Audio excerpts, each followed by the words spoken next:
அமெரிக்க அதிபர் டிரம்புக்கு ஈரானின் ஆயுதப்படை பகிரங்க மிரட்டல் விடுத்துள்ளது.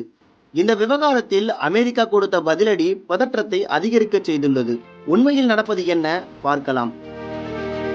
பொருளாதார வீழ்ச்சி மற்றும் விலைவாசி உயர்வுக்கு எதிரான மக்கள் போராட்டம் 3 வாரங்களை கடந்தும் நீடித்து வருகிறது. இந்த போராட்டம் நாட்டின் பல்வேறு மாகாணங்களுக்கும் பரவி வருகின்றன. பாதுகாப்பு படையினருக்கும் போராட்டக்காரர்களுக்கும் இடையே ஏற்பட்ட மோதலில் 3000த்திற்கும் அதிகமான மக்கள் பலியாகியுள்ளனர். 2000த்திற்கும் மேற்பட்ட மக்கள் கைது செய்யப்பட்டு சிறையில் அடைக்கப்பட்டுள்ளனர். 1979ஆம் ஆண்டு இஸ்லாமிய புரட்சிக்கு பிறகு ஈரான் சந்திக்கும் மிகப்பெரிய போராட்டம் இதுதான் என கூறப்படுகிறது.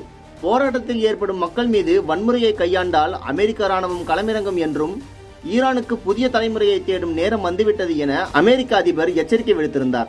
இது ஈரானின் பிரச்சனை, நீங்கள் உங்கள் நாட்டு விவகாரங்களை மட்டும் பாருங்கள் என ஈரானின் உச்சபட்ச தலைவர் அலி காமேனி பதிலடி கொடுத்திருந்தார். அதேபோல ஈரானின் ஆயுதப்படை அதிபர் டிரம்புக்கு பகிரங்க மிரட்டல் விடுத்துள்ளது. இந்த விவகாரம் குறித்து பேசிய ஈரானின் ஆயுதப்படை செய்தி தொடர்பாளர் ஜெனரல் அபோல்பாஸ் செகர்சி, அமெரிக்க அதிபர் டிரம்ப் எங்கள் நாட்டின் உச்சபட்ச தலைவர் அலி காமேனி மீது நடவடிக்கை எடுத்தால் அந்த கையை வெட்டுவது மட்டுமின்றி அமெரிக்காவை தீக்கிரையாக்கி விடுவோம் என எச்சரித்துள்ளார். ஈரான் என்னை அழிக்க நினைத்தால் ஈரான் வெடித்து சிதறும் என்றும் பூமியிலிருந்தே ஈரான் அழிந்துவிடும் என டிரம்ப் பதிலடி கொடுத்துள்ளார். ஈரானும் அமெரிக்காவும் மாறி மாறி மிரட்டல் விடுத்து வரும் சம்பவம் பதற்றத்தை அதிகரிக்க செய்துள்ளது.